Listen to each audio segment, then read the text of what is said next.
Scandinavian folklore is among the darkest. Some of the most chilling legends told by our species have their origins here. Tales from Norse mythology tend to be whimsical in tone. The legends I tell you today will not be like that. From ill-conceived satanic pacts to terrifying beasts, here are 10 dark Scandinavian legends.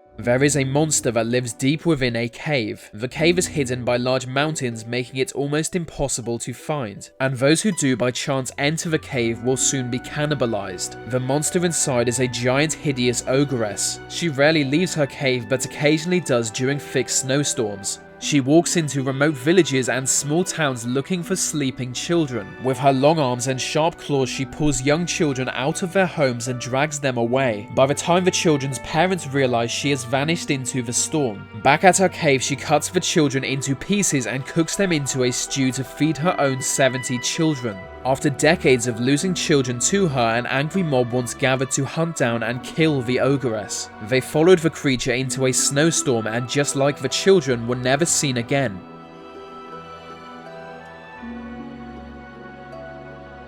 In the Middle Ages, children born outside of wedlock were seen as abominations. As their existence was a crime against God, they would often be denied baptism and abandoned to die. This practice was called utbird, meaning that which is taken outside. After the child's inevitable death alone in the wild, they would be denied a proper burial. Without this or baptism, they were not taken to heaven. The ghosts of these abandoned children remain, wandering the earth. They look like children but with partially decaying skin and pitch black eyes. People were warned not to travel through remote Scandinavian areas alone at night, as the ghost children attack lone travelers. They are agile under the cover of darkness. Before their victim realizes the ghost is near, it jumps onto the traveler's back. It demands the traveler take them to a graveyard before sunrise. As the morning comes closer, the ghost will become angry and violent. If you don't reach a graveyard by dawn, they will break your neck and disappear. Only reaching a graveyard can ensure your safety, but the closer you get, the heavier the ghost child becomes. Few survive encounters with them. They are the most feared ghosts in Scandinavia.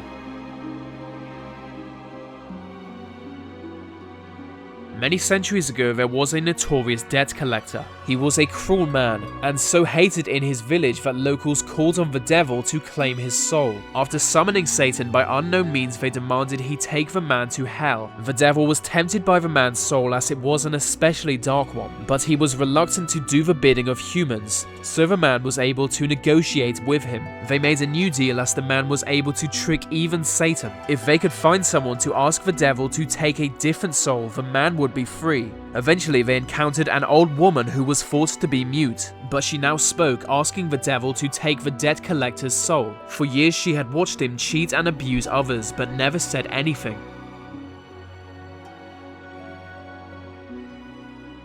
The Black Death might have killed 50% of all people in Europe. Most people know of it, but few people know how the disease spread. There is a creature that brings mass death with it. Little is known about the creature. It takes on the appearance of an old woman carrying a rake or a broom. If carrying a broom, everyone in the village she visits will die. If carrying a rake, they will have a chance to survive. It was this creature who brought the plague to Scandinavia. It went with her. One village survived the plague by never allowing people carrying a broom to enter it. The village was isolated by a small island, but the ferry operator grew blind. One day he met an old woman, so he asked if she was carrying a broom. She said no. By the time they crossed the lake, everyone in the village was already dead. She was the creature and had lied to him.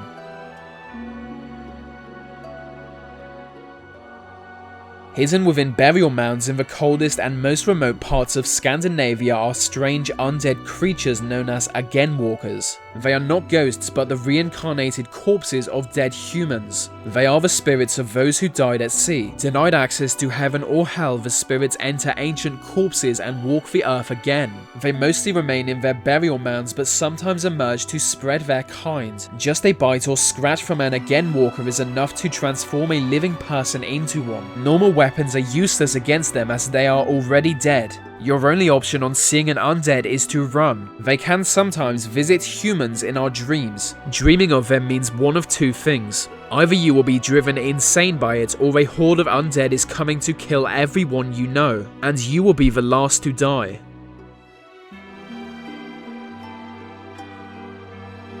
There was once a very poor man. For as long as he could remember, he was the poorest person in his village, but within him was intense ambition and resentment. He made a deal with the devil. In return for his soul, the devil gave him a mill that could produce unlimited amounts of any substance, from grain to gold and silver. The devil also taught him the magical way to turn off the mill. He became fabulously wealthy. One day he allowed his brother to use the mill, but the brother didn't know how to turn off the mill, and it soon buried the whole town in grain. To make sure this would never happen again, he decided to sell the mill. The captain of a merchant ship paid a large fortune for the mill. He then started to explain how to turn off the mill, but blinded by greed, the captain murdered him before he could tell, for fear he would undo their deal. The captain loaded the mill onto his ship, but couldn't wait. Midway through the journey home, he started producing salt with the mill. At first he was delighted, but as salt surrounded him, he was unable to stop the mill. His ship sank to the ocean floor and he drowned with it.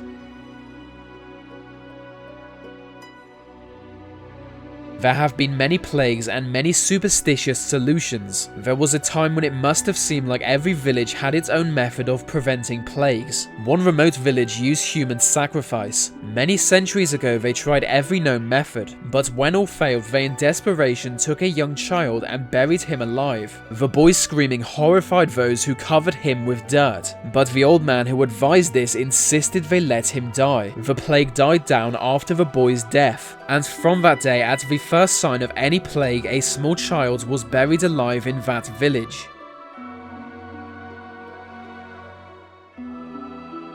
At the bottom of rivers and small lakes are sometimes found mysterious beings. The exact nature of these beings is unknown, but they are shapeshifters known to play irresistible music on enchanted violins. Lone travelers passing by hear the music and feel drawn towards it by a force they can't fight. Following the music into the water, the creature will then show itself as a beautiful woman and lure the traveler closer. But when you get close enough, it will grab you and transform into its true form, that of an old man with yellow eyes and freakishly long arms. He wraps his arms around you and drags you underwater to drown.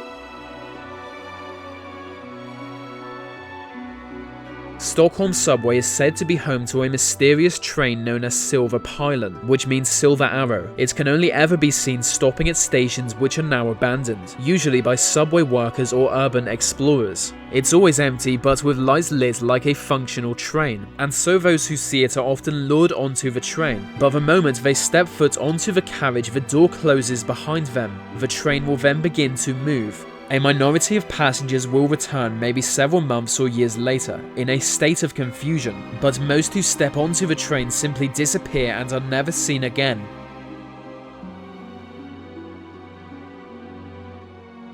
It's said that before recorded history, a group of Nordic women underwent a ceremony to ease the pain of childbirth, but the ceremony did not go as planned. Black magic was used, and it would cause the women more pain than they could have imagined. They were no longer mortal, and every night they transform into werewolves. The transformation would be slow as their skeleton physically changes and their teeth and claws grow long. An uncontrollable rage now takes grip of them and they kill any human they encounter. Their children will be just like them, transforming every day at midnight. The descendants of those women may still be out there, doing wolf things.